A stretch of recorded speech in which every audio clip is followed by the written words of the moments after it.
The coffee had gone cold again. Jonathan Aldridge stared at the ceramic mug bearing the faded words, "World's Best Dad," and felt the familiar weight settle over his chest like a stone.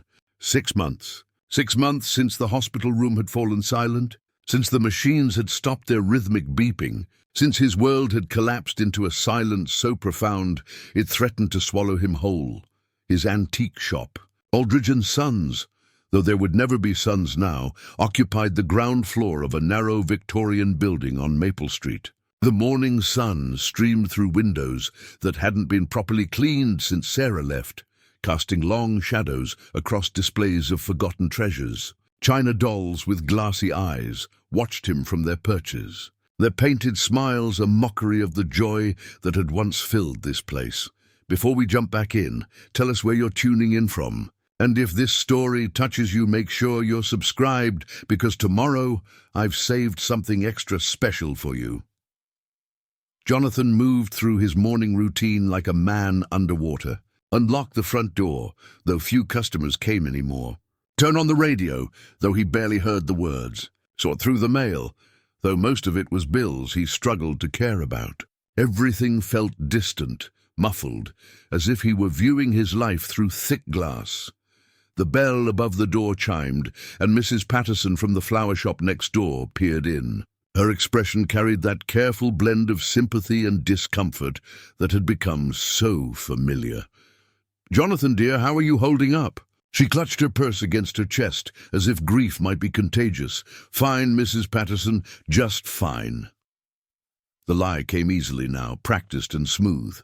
He'd learned that people wanted reassurance more than truth, comfort more than honesty. She nodded, relief flickering across her features. "That's good to hear.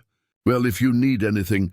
She was already backing toward the door, her duty discharged. "Of course. Thank you." The silence returned, heavier than before. Jonathan found himself staring at the corner where Lily's little reading nook used to be, a child-sized chair and table where she'd sit with her picture books while he worked.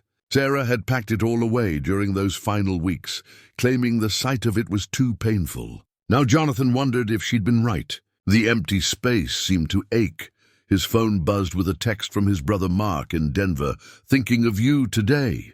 Maybe it's time to consider that change of scenery we talked about."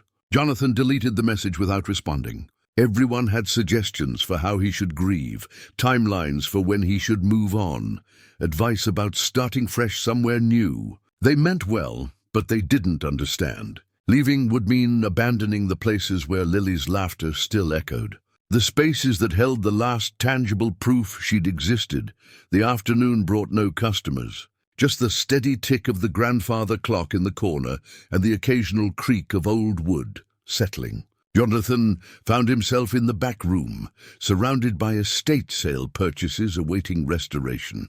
He picked up a music box with a missing dancer, its mechanism still functional but incomplete. Like everything in his life now, the newspaper's estate sale listings lay folded on his desk. For 15 years, these sales had been treasure hunts, adventures shared with Lily as she grew old enough to appreciate the stories behind forgotten objects. Now they were just obligation, a way to fill inventory and pass time.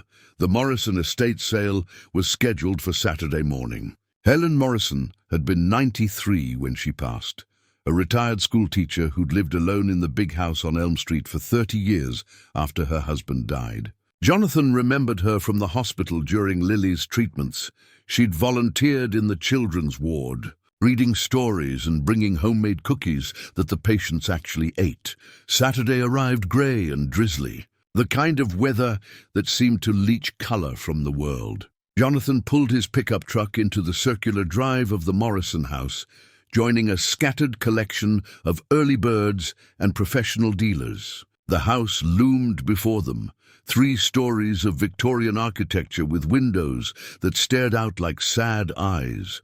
Tables of items stretched across the front lawn under white tents, protected from the misty rain. The usual suspects were there, the dealer from Richmond who specialized in pottery, the young couple who flipped furniture, the elderly man who collected vintage tools with an obsession that bordered on religious. Jonathan wandered the tables without enthusiasm, his trained eye automatically cataloguing values and potential. A set of depression glass caught his attention. Not particularly valuable, but the kind of thing that might appeal to tourists. He made a mental note and continued browsing. Mrs. Henley, the estate sale coordinator, was a woman in her 70s, with silver hair and sharp eyes behind wire-rimmed glasses. She'd been running sales in the area for 20 years, and Jonathan had always found her prices fair and her descriptions honest. Today, however, she seemed distracted, almost agitated. "Jonathan," she called out as he examined a collection of vintage books. "I'm glad you came." She approached with purposeful steps, her expression oddly intense. "There's something here, I think." "Well, I think it might be perfect for your shop." She led him to a table near the back, covered with miscellaneous items that hadn't fit into other categories. Among the random collection of picture frames, candlesticks, and knickknacks sat an ornate brass mirror. It was roughly 18 inches tall and 12 inches wide, with an elaborate frame decorated with scroll work and small floral motifs. The brass had tarnished to a deep golden brown, and the mirror itself was spotted with age. "It's been in the house for decades," Mrs. Henley said, her voice carrying an odd urgency. "Helen's grandmother brought it from the old country, or so the story goes. German craftsmanship, probably late 19th century. Jonathan picked up the mirror, surprised by its weight. The brass was solid, not plated, and the workmanship was indeed exceptional. Tiny details were etched into every surface, creating patterns that seemed to shift and flow in the dim light. The mirror itself, despite its age spots, held a strange depth that drew the eye. "How much?" he asked, though his interest was academic rather than emotional. 80 cents. Mrs. Henley's answer was quick, almost eager. Jonathan looked up in surprise. 80 cents. Are you sure? This is solid brass, probably worth 80 cents. Her interruption was firm, and something in her eyes discouraged further discussion. "It needs to go, Jonathan. It needs to find its way home." The phrase struck him as odd, but he pulled 4 quarters from his pocket without argument. As Mrs. Henley made change from a small cash box, she gripped his wrist with surprising strength. "Some things," she said quietly, "are meant for certain people at certain times. Don't overthink it, just be careful what you wish for." Before Jonathan could ask what she meant, she'd moved away to help another customer. He stood holding the mirror, its reflective surface showing him a fractured version of his own face, broken into pieces by the age spots and distortions in the old glass. The drive home passed in a blur of grey streets and grey thoughts. The mirror sat on the passenger seat, wrapped in newspaper, but somehow commanding attention despite being hidden. Jonathan found himself glancing at it repeatedly, drawn by an inexplicable sense that something significant had just occurred. Back at the shop, he carried the mirror to the back room and set it on his workbench. The late afternoon light filtered through the windows, casting long shadows across the cluttered space. He unwrapped the mirror carefully, and for a moment the brass seemed to gleam with an inner light. The reflection it offered was clearer than it had any right to be. The age spots that had been so prominent at the estate sale seemed less noticeable now, as if the mirror was slowly clearing itself. Jonathan found himself staring into its depths, seeing not just his own reflection, but something deeper, older, more mysterious. As evening fell and the shop grew dark around him, Jonathan finally covered the mirror with an old cloth and headed upstairs to his apartment. But even as he prepared for bed, he couldn't shake the feeling that something was watching him from the shadows. Something that had been waiting patiently for him to bring it home. That night, he dreamed of Lily for the first time in months. Not the pale, sick child from the hospital, but the vibrant 7-year-old who danced through his shop, her laughter bright as silver bells. In the dream, she was trying to tell him something important. But every time he leaned close to listen, she faded away like morning mist. He woke with tears on his cheeks and a certainty that something fundamental had changed. The mirror waited downstairs in the darkness, patient and eternal, holding secrets he wasn't yet ready to understand. Jonathan couldn't concentrate. 3 days had passed since he'd brought the mirror home, and it had taken up residence in his thoughts like an insistent melody he couldn't shake. He'd positioned it on a shelf in the back room, still covered by the old cloth. But its presence seemed to fill the space anyway. Customers came and went, Mrs. Chen looking for a birthday gift for her granddaughter, Tom Bradley browsing for vintage tools, but Jonathan found himself distracted, his responses mechanical and distant. Between transactions, he'd drift toward the back room, drawn by an invisible thread he couldn't explain. On Thursday evening, after locking the front door and dimming the shop lights, he finally gave in to the compulsion. The back room was quiet, except for the old building's familiar sounds. The creak of settling wood, the whisper of wind through loose windowsills, the distant hum of traffic on Maple Street. Telling and preparing this story took us a lot of time, so if you are enjoying it, subscribe to our channel. It means a lot to us. Now back to the story. Jonathan pulled the cloth away from the mirror. The brass frame seemed to glow in the lamplight, its intricate patterns more detailed than he remembered. The mirror's surface was clearer now, definitely clearer, as if time was moving backward, reversing decades of tarnish and age. His reflection stared back at him, but there was something in his own eyes that looked foreign, a hope he was afraid to acknowledge. Lily? The word escaped before he could stop it, a whisper that felt both foolish and necessary. The mirror reflected only his own face, lined with grief and marked by sleepless nights. Of course, what had he expected? Magic miracles? He was a grown man, speaking to an antique mirror, like a child searching for monsters under the bed. But as he turned to leave, something shifted in his peripheral vision. A flicker, barely perceptible like a candle flame, disturbed by an invisible breeze. He spun back toward the mirror, heart hammering against his ribs. Nothing, just his own reflection, pale and wide-eyed in the dim light. Friday passed in a haze of nervous energy.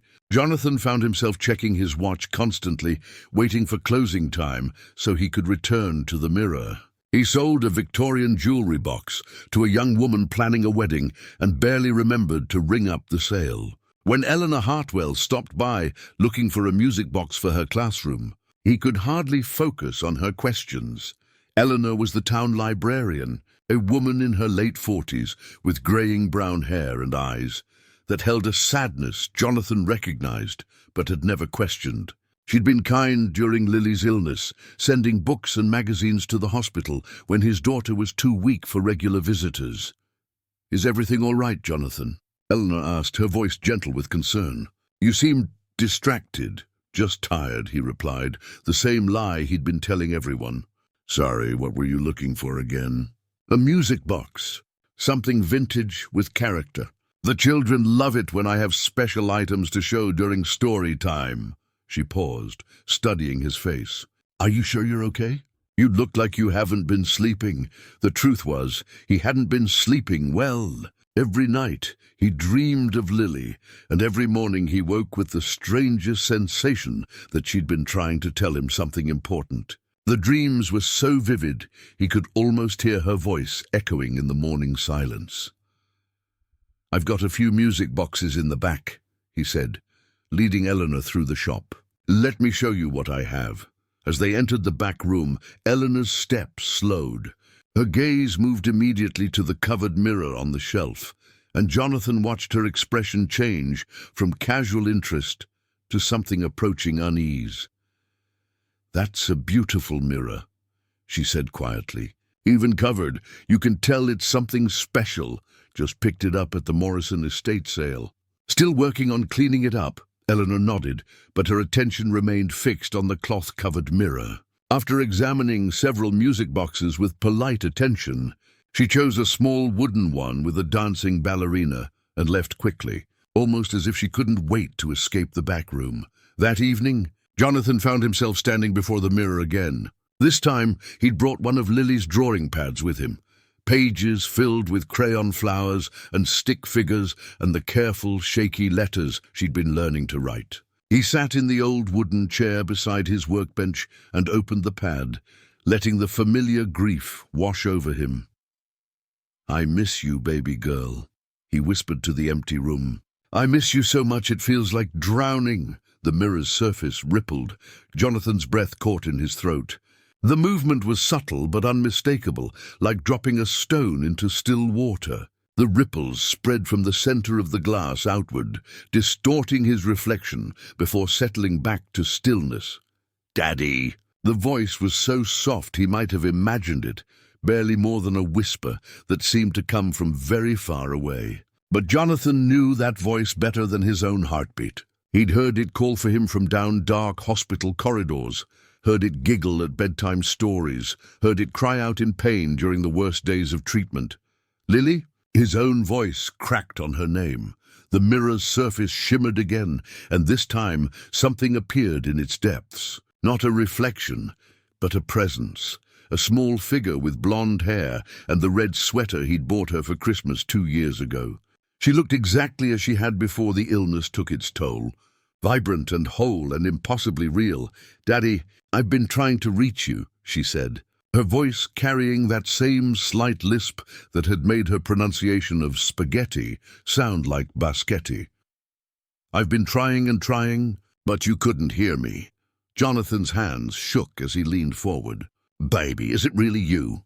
"It's me, Daddy. I'm okay. I'm not sick anymore." She smiled, and it was Lily's smile, bright enough to light up the darkest corners of his heart.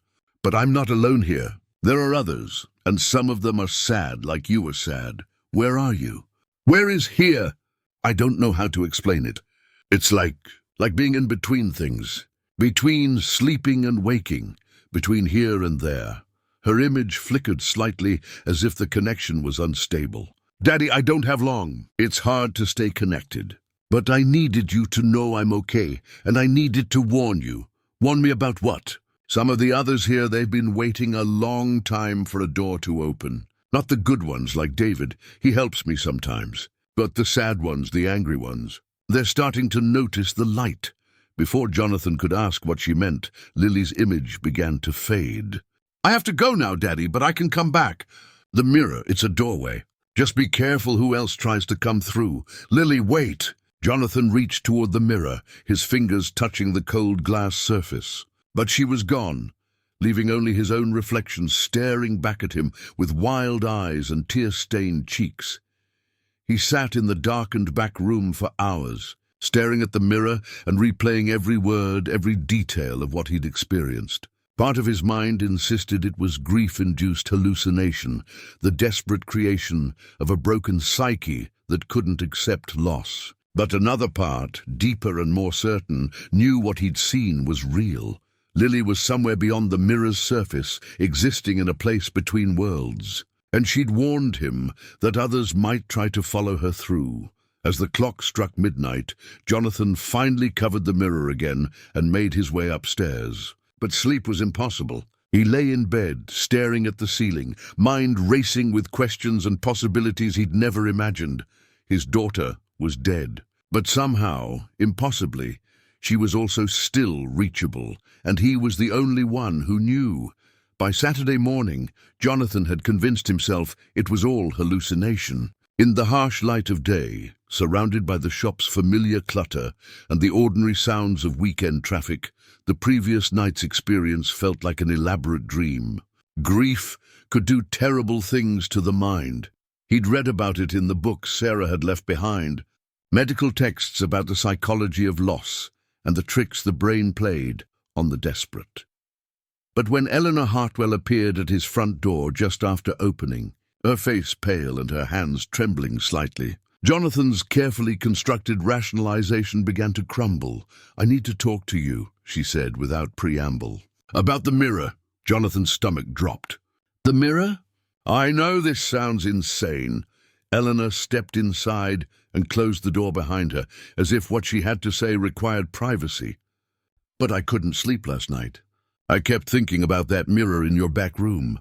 There was something about it, something that made me remember." She paused, wrapping her arms around herself as if the shop had suddenly grown cold. 3 years ago, my son David died in a car accident. 18 years old, had his whole life ahead of him. We'd had a fight that morning. Something stupid about curfew and responsibility, and the last words I spoke to him were angry ones. Her voice cracked slightly. I never got to tell him I was sorry. Never got to say goodbye properly. Jonathan felt a chill that had nothing to do with the morning air. Eleanor, I'm not sure what you're... Please. Her interruption was desperate. I know how this sounds, but I've heard rumors about antique mirrors, about certain old pieces that were used for communication.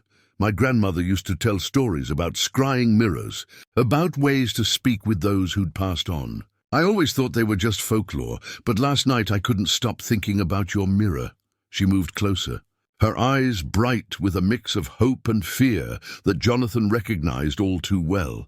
If there's even a chance, she whispered, even the smallest possibility that I could speak with David, could tell him I'm sorry. Jonathan stared at her, seeing his own desperate hope reflected in her face. The rational part of his mind screamed warnings, but a larger part, the part that had spent the night reliving every detail of Lily's appearance, understood exactly what Eleanor was asking. I don't know if... he began. Please, Jonathan, I'll pay you whatever you want. I'll sign any waiver, take any risk. I just need to try. Against every instinct that warned him to stay silent, Jonathan found himself nodding. Come back tonight after I close. 8 o'clock. Eleanor's relief was palpable. She gripped his hands with both of hers, her eyes bright with tears. Thank you. Thank you so much. After she left, Jonathan spent the day in an agony of second-guessing. What if the mirror didn't work for anyone else? What if last night really had been a delusion? What if something went wrong and Eleanor was hurt in some way he couldn't predict? But when 8 o'clock arrived and Eleanor knocked softly on the front door, he let her in without hesitation. Are you sure about this? He asked as he led her to the back room.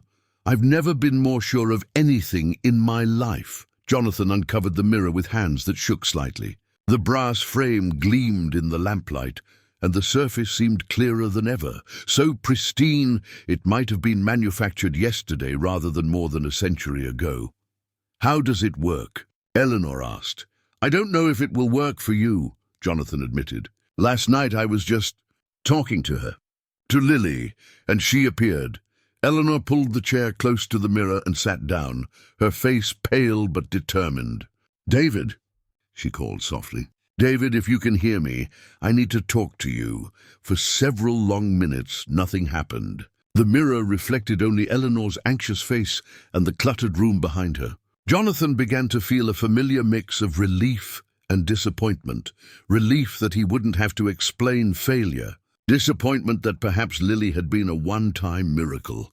Then the surface began to ripple, Eleanor gasped, leaning forward as shapes began to form in the mirror's depths. A young man materialized gradually, his features becoming clearer with each passing second. He had Eleanor's dark hair and warm brown eyes, but there was something in his expression that spoke of experiences beyond his years. Mom? His voice carried the same distant quality that Lily's had possessed, as if coming from very far away. Mom, is that really you? Eleanor burst into tears. David! Oh God, David, I'm so sorry. I'm sorry about that morning, about the things I said. I never meant... Mom, stop! David's voice was gentle but urgent. You don't need to apologize. I know you loved me. I never doubted that, not for a second. But I was so angry, and you died thinking, I died knowing you were worried about me because you cared. That's what parents do. His image flickered slightly, and when it stabilized, his expression had grown more serious. Mom, I need you to listen carefully. This connection, this mirror, it's not just a doorway for people like me and Lily. Lily. Eleanor looked at Jonathan. You spoke with your daughter. Jonathan nodded, but his attention was fixed on David's increasingly agitated expression. There are others here, David continued. Beings that have been waiting for an opening like this. They feed on grief, on desperation, on the pain of the living. And every time someone uses this mirror, it gets a little easier for them to push through. As if summoned by his words, the air in the back room suddenly grew cold. The temperature dropped so quickly that both Jonathan and Eleanor could see their breath misting in the lamplight. The shop's old building creaked and groaned, as if responding to some invisible pressure. "David, what's happening?" Eleanor asked, her voice tight with fear. "It's starting," David said, his image growing fainter. "They know the doorway is being used. They're testing the boundaries." His voice became more urgent. "Mum, you need to be careful. Don't trust everything you see in this mirror. Not everything that appears is what it claims to be." The lights in the back room flickered, and from somewhere deep in the shop came the sound of objects falling. Eleanor gripped the arms of her chair, her knuckles white with tension. "I have to go," David said, his form becoming increasingly transparent. "They're pulling me back!" "But, Mom, I love you. I've always loved you. And I'm at peace. You don't need to carry that guilt anymore. David, don't leave." Eleanor reached toward the mirror, but her son was already fading. "Be careful," he called out, his voice now barely a whisper. "And tell Mr. Aldridge that Lily is trying to protect him. But she can't hold them back much longer." The mirror's surface went still, reflecting only Eleanor's tear-streaked face and Jonathan's pale, frightened expression. Before either of them could speak, they heard the front door of the shop open with a sharp chime, followed by heavy footsteps moving through the main room. "Hello?" called a woman's voice. "Mr. Aldridge? I saw the lights on and thought I might catch you working late." Jonathan recognized the voice immediately. Margaret Sims, who ran the corner diner 3 blocks away. Margaret had a reputation for knowing everyone's business and sharing it with anyone who would listen. The last person he wanted to encounter right now. "Stay here," he whispered to Eleanor, quickly throwing the cloth back over the mirror. "Don't say anything about what just happened." But as he moved toward the front of the shop, he could hear Margaret's voice getting closer, and her words made his blood run cold. "I was just telling Reverend Blackwood about the strangest thing. Tom Bradley mentioned seeing lights flickering in your windows at odd hours, and Mrs. Patterson said she's heard voices coming from your shop after closing time." The Reverend was quite concerned. Jonathan reached the main room just as Margaret appeared from behind a display of china cabinets, her eyes bright with curiosity and barely contained excitement. Behind her, filling the doorway with his imposing presence, stood Reverend Thomas Blackwood. The Reverend was a tall, austere man in his 50s with silver hair and pale blue eyes that seemed to see everything. His expression, as he took in the shop's dimly lit interior, was one of deep concern bordering on suspicion.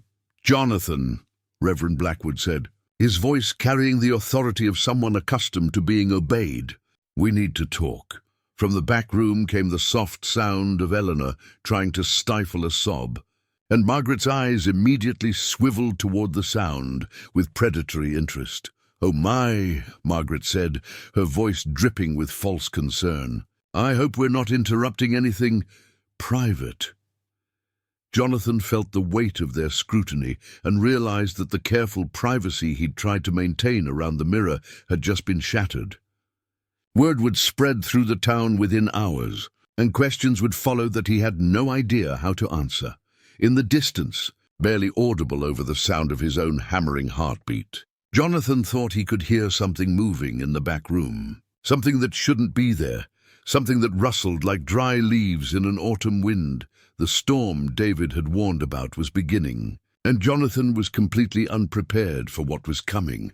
Word spread through the town like wildfire. By Monday morning, Margaret Sims had transformed her diner into an unofficial information center about Jonathan's devil mirror. Coffee cups clinked as hushed conversations dissected every detail she'd witnessed. Embellished with each retelling, Jonathan's shop became a pilgrimage site for the desperate.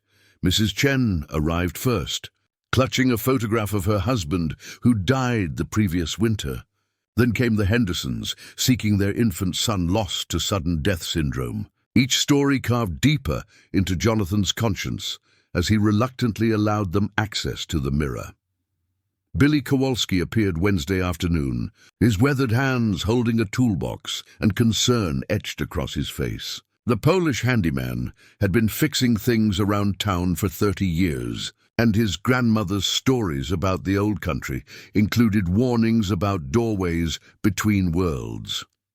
"This mirror," Billy said, examining the brass frame with practiced eyes. "It's what my Babsha called a liminal artifact. These things, they thin the barrier between here and there." Jonathan watched Billy trace patterns in the brass with his finger. "What does that mean exactly?" "Means every time someone uses it, the doorway gets a little wider. And not everything on the other side is friendly." Billy's expression darkened. "Strange things happening around town lately. Mrs. Patterson's electricity keeps failing." Tom Bradley found his tools rearranged in impossible ways. Gold spots appearing in houses. As if summoned by his words, the temperature in the back room dropped noticeably.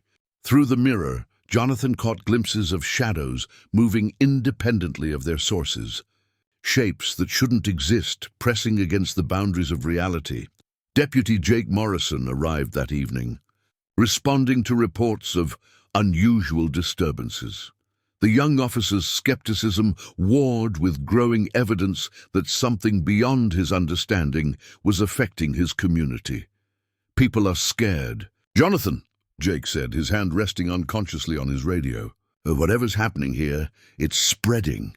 Jonathan stared at the covered mirror, feeling the weight of responsibility he'd never asked for. Each successful contact brought hope to grieving families, but also fed something hungry that waited in the spaces between worlds. The Shadow Man announced itself on Thursday night through Mrs. Henderson's tears of joy. She'd been speaking with what she believed was her infant son, but Jonathan noticed inconsistencies in the voice, words too advanced for a baby, knowledge the child couldn't possess. "Something's wrong," Lily warned when she appeared later, her image flickering with urgency. "The sad one is learning to copy us, to sound like the people they want to hear from." David confirmed her fears when Eleanor returned Friday evening. "It feeds on grief," he explained, his form growing fainter with each appearance. "Every time someone uses the mirror in desperation, it grows stronger. The entity's presence manifested in increasingly violent ways." Electronics failed throughout the shop. Objects moved without explanation.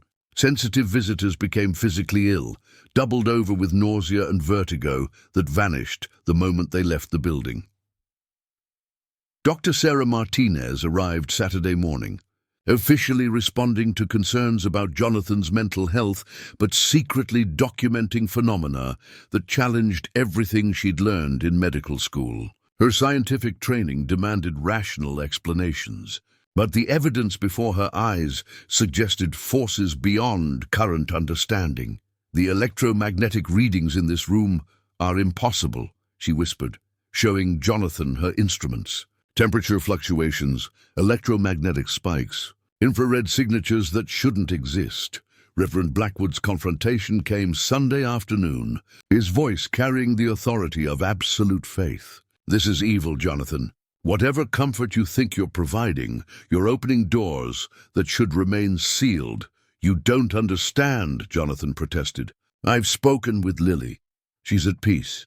"Satan appears as an angel of light," Blackwood replied grimly. "These entities will wear the faces of your loved ones to gain access to our world." That night, the Shadow Man made its first direct appearance, manifesting through the mirror wearing Lily's face, but speaking with a voice like grinding stone. Jonathan realized with horror that his daughter had been fighting to protect him from something ancient and hungry that had been waiting centuries for such an opportunity. The battle for his community's soul had begun. The attack came Monday evening. Tom Bradley, who'd spoken with his deceased father through the mirror, arrived at the diner where Margaret Sims was closing up. But Tom's eyes held no recognition, no humanity, only the cold hunger of something that wore his face like a mask. Margaret's screams brought Deputy Morrison running.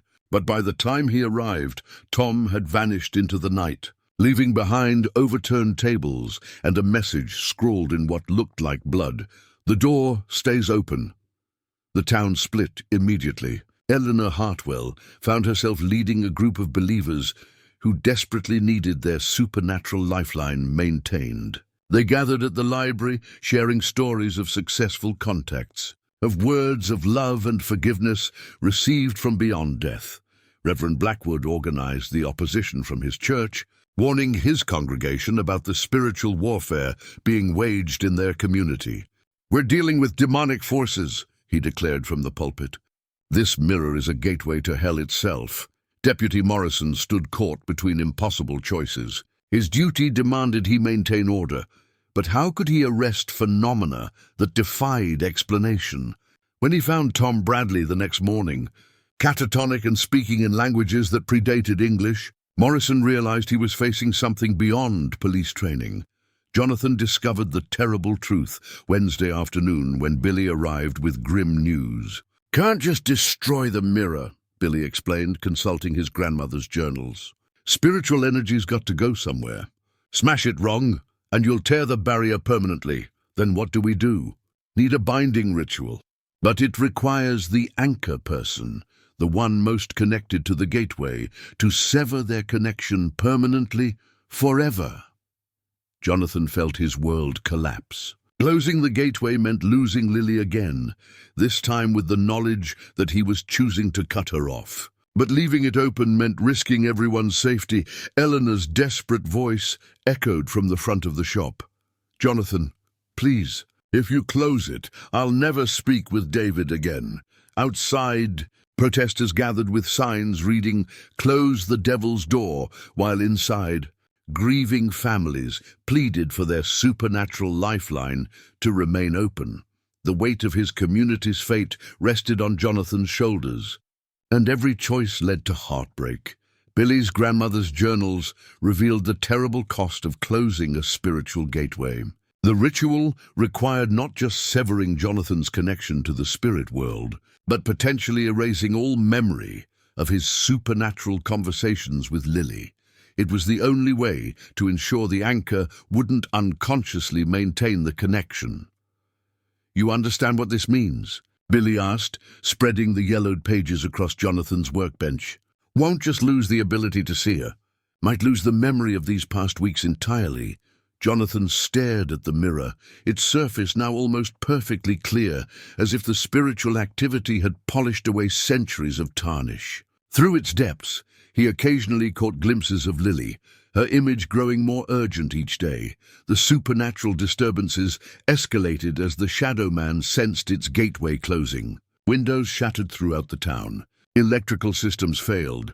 Pets cowered and refused to enter certain areas where the temperature dropped without explanation. Eleanor discovered Jonathan's plan Thursday evening when she arrived for her regular session with David. Her reaction was immediate and desperate. "You can't do this," she pleaded, gripping his arm with surprising strength. "These conversations are all I have left of him. You're condemning us to permanent separation. Eleanor, people are getting hurt. Tom Bradley is still catatonic. Mrs. Patterson was attacked by her own shadow. Those are risks we're willing to take." By Friday, Eleanor had organized the desperate families into a protective alliance. They took shifts watching the shop, determined to prevent Jonathan from conducting any ritual that would close their access to deceased loved ones.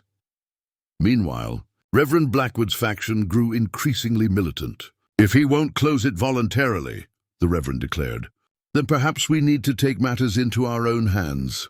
Saturday night, as Jonathan prepared for the binding ritual, Lily appeared in the mirror one final time. "Daddy, I understand what you have to do," she said, her voice filled with love and sadness. "I'm proud of you for choosing to protect people even when it hurts. I don't want to lose you again, baby girl. You're not losing me. Love doesn't need magic to be real." As Jonathan began the complex preparations Billy had outlined, he had no idea that the Shadow Man was making its own desperate preparations, gathering strength for one final assault on the barrier between worlds. The Shadow Man struck at midnight, possessing Eleanor as she stood guard outside Jonathan's shop. Her face contorted with rage and supernatural fury as she led the desperate families in a charge against the front door. "He's trying to cut us off from our children." Eleanor's voice carried an otherworldly resonance that made windows rattle. "Stop him before he condemns us to eternal separation." Inside, Jonathan and Billy barricaded themselves in the back room as the possessed mob hammered against the doors. The binding ritual required precise timing and unbroken concentration, but chaos erupted around them as the Shadow Man's influence spread throughout the town. Streetlights exploded in showers of sparks. Car alarms wailed without provocation. Animals fled in panic as something ancient and hungry pushed against the boundaries of reality with increasing desperation. Dr. Martinez arrived with Deputy Morrison, both carrying equipment they hoped might help. "The electromagnetic readings are off the charts," Sarah reported, her scientific instruments screaming warnings. "Whatever's happening, it's building towards something catastrophic." Through the mirror, Lily and David appeared together, their forms flickering with the effort of maintaining connection. "We're holding back as many as we can," David said urgently, "but there are others coming through smaller tiers." The Shadow Man called them when it realized the gateway was closing. "Daddy, you have to finish the ritual now," Lily added, her image growing faint. "We can't hold them much longer." The possessed Eleanor led the mob in, breaking through the shop's front door. Their eyes held no recognition, no humanity, only the desperate hunger of the entity controlling them. Behind them, shadows moved independently, taking shapes that hurt to look at directly. Billy struggled to maintain the ritual circle as furniture flew through the air, propelled by invisible forces.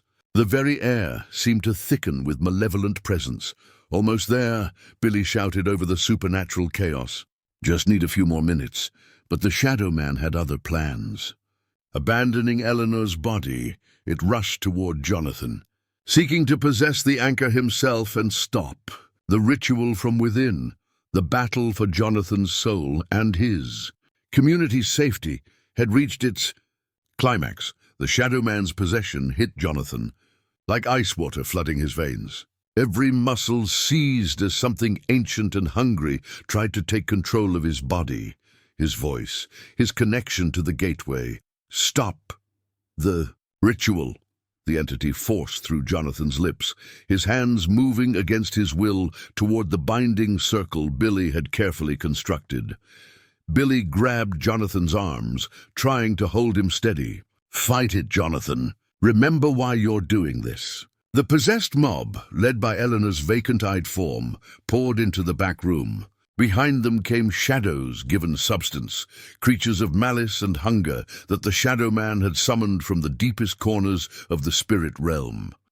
Through the chaos, the mirror's surface showed Lily fighting desperately against dark forms that tried to overwhelm her. David stood beside her, both children using their spiritual energy to hold back the flood of malevolent entities. "Daddy," Lily called out, her voice cutting through the supernatural noise. "I have to help you, but it means I'll fade completely. Once I use my energy this way, I won't be able to come back." "No, baby, don't. I love you. Daddy, and this is how I protect you." Lily's form blazed with brilliant light as she poured every ounce of her spiritual essence into breaking the Shadow Man's hold on her father. The entity screamed, a sound like breaking glass and grinding metal as it was torn away from Jonathan's consciousness. Freed from possession, Jonathan lunged toward the ritual circle. His hands shook as he completed the final binding symbols, speaking words in a language Billy's grandmother had written phonetically from old country wisdom. The mirror's surface cracked with a sound like thunder. Light poured from the fissures, not normal light, but something deeper, older, carrying the weight of cosmic forces shifting back into proper alignment. The Shadow Man made one final desperate attempt to maintain its hold on reality, reaching through Eleanor to attack Jonathan directly. But the binding was complete. The gateway snapped shut with a resonance that shattered every piece of glass in the building. Eleanor collapsed, freed from possession, but unconscious. The possessed townspeople blinked in confusion as their eyes cleared. The supernatural shadows dissolved like smoke. In the silence that followed, Jonathan stared at the cracked mirror. No reflection showed in its broken surface. No voice called out from beyond. Lily was gone. This time, truly and completely gone. But she had saved them all.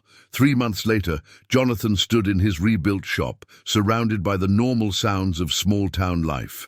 The insurance company had ruled the damage, an electrical incident, and the community had come together to help restore what was lost. Eleanor worked quietly in the corner, cataloguing inventory as part of her volunteer effort to help rebuild. The guilt over her possessed actions had driven her to make amends, though Jonathan had assured her repeatedly that she bore no responsibility for what the entity had done through her. "I keep waiting for the guilt to fade," she said softly, adjusting a display of vintage photographs. "The knowledge that my desperation made me vulnerable to that thing." "We all were vulnerable," Jonathan replied. "Grief makes us desperate for any connection, any hope. That's not weakness, that's love." Dr. Martinez had established a support group for those affected by what the town now referred to as the incident.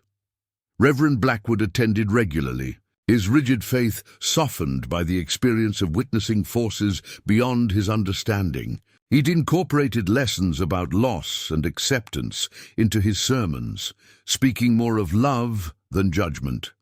Deputy Morrison had been promoted to sheriff after his handling of the crisis. His official reports mentioned electrical problems and mass hysteria, but privately he kept detailed files about supernatural activity that might arise again.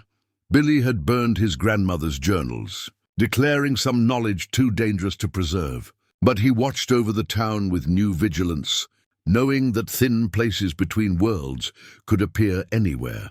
Margaret Sims had closed her diner for a week after the incident, shaken by how close she'd come to real danger. When she reopened, her gossip had been replaced by genuine concern for her neighbor's well-being. Jonathan found the letter on a Thursday afternoon, tucked inside one of Lily's favorite picture books. Her 7-year-old handwriting, shaky but determined, covered both sides of the paper. "Daddy, if you're reading this, it means I'm not here anymore, but you found my secret hiding place. I wanted you to know that even when I'm sick, you make me feel brave. You read me stories and hold my hand and never let me feel alone. Love doesn't need magic to be real, Daddy. It just needs to be remembered. I hope when you're sad about missing me, you'll remember all the happy times instead. Take care of Mommy for me, and don't forget to smile sometimes. Love, Lily." Jonathan smiled through his tears, understanding that some connections transcend death, not through supernatural intervention, but through the simple, powerful act of memory transformed by love. Outside his shop, a young mother pushed a stroller past his window, her face marked by fresh grief. Jonathan recognized the expression. He'd worn it himself not so long ago. He walked to his door and opened it. "Excuse me," he called gently. "Would you like to come in for some coffee?" "Sometimes it helps to talk." The woman looked up, hope flickering in her eyes. The healing continued, one conversation at a time. 6 months after the mirror's destruction, Jonathan had settled into a rhythm of healing that felt both foreign and welcome. Sarah Chen, the young mother who'd first stopped by his shop after losing her infant daughter, had become a regular visitor. Their conversations over coffee had grown into a friendship, a bond built on shared grief rather than supernatural contact. But the ripples of the Millbrook incident spread farther than Jonathan ever expected. Paranormal investigators had branded it online, and soon his antique shop was flooded with calls from across the country. People claimed to own haunted objects, mirrors, music boxes, photographs that seemed alive, and they begged him for guidance. One morning, Dr. Martinez appeared at his door, troubled. She carried a portfolio of documents and photographs, her usual scientific calm replaced with urgency.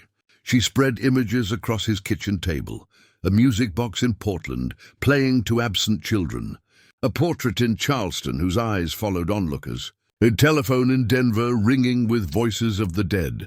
All of them showed the same electromagnetic signatures, she explained. Same heat fluctuations, same infrared anomalies. These cases only appeared in the last 6 months, since our mirror was destroyed. Whatever happened here wasn't isolated. Jonathan felt his stomach twist. Had they fixed one problem only to unleash others? Later that day, Eleanor arrived with her own worries. A grieving mother from Philadelphia claimed her vanity mirror showed her drowned son and planned to drive to Millbrook for Jonathan's help. "She's not the only one," Eleanor warned. There's a whole online community now. They think you have the answers. Jonathan bristled at the responsibility. What am I supposed to tell them? That playing with forces we don't understand nearly destroyed our town. Maybe that's exactly what you should tell them, Eleanor replied. That evening, Sheriff Morrison brought news of a television crew applying to film in town. Some residents welcomed the idea of tourism, while others feared exploitation. Jonathan remembered the Shadow Man's destruction, the catatonia of Tom Bradley, the guilt Eleanor carried, and felt sick at the thought of cameras turning their pain into entertainment. That night, he sat in the empty back room where the mirror had once stood. The weight of the supernatural was gone, but so too was the impossible hope it had offered. He thought about Lily's letter, the conversation they'd shared through the mirror. Had it been real or only desperation? It didn't matter. The comfort had been real enough. His phone rang. A man from Seattle, Robert Hastings, had lost his wife 3 months earlier. Something haunted his home, and he begged Jonathan for help. Jonathan remembered his own temptation, the Shadow Man's manipulations. Quietly, he told Robert the truth. Love endures without presence. For an hour, he spoke not of rituals, but of grief, healing, and memory. When he hung up, he felt drained, but peaceful. Billy arrived later with whiskey and unsettling news. Strange happenings were reappearing in Millbrook. Cold spots, moving objects, voices in empty rooms. Maybe closing the gateway made ripples, Billy said. My Babsia used to say spiritual energy is like water. It always finds a way to flow. Jonathan knew calls for help would only increase. What do I tell them? He asked. Billy shrugged. That's up to you. Jonathan decided he would tell the truth. Some doors must stay closed, but love remained real on either side. By late October, the television crew arrived anyway. Rebecca Torres, producer of Beyond the Veil, swept into his shop with cameras and polished charm. She offered him the chance to help families everywhere by telling his story. Jonathan refused. My story could encourage people to make dangerous choices, he warned. Rebecca pressed harder, even invoking Lily's memory to manipulate him. Before Jonathan could respond, Eleanor stepped in. The truth, she said firmly, is that grief makes people vulnerable. What we experienced wasn't entertainment, it was trauma. The crew filmed without permission until Jonathan, furious, ordered them out. Sheriff Morrison backed him up, joined by Dr. Martinez. Faced with a united community, Rebecca withdrew, but not before warning him. Other families will seek answers. Wouldn't it be better if they came from someone who understands? Her words lingered. After the crew left, Jonathan's friends surrounded him. Eleanor, Dr. Martinez, Morrison, and Billy.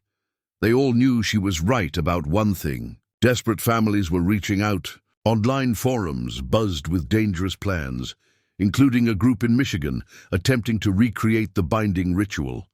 Jonathan felt the old weight return, but this time he wasn't alone. What if we created something different?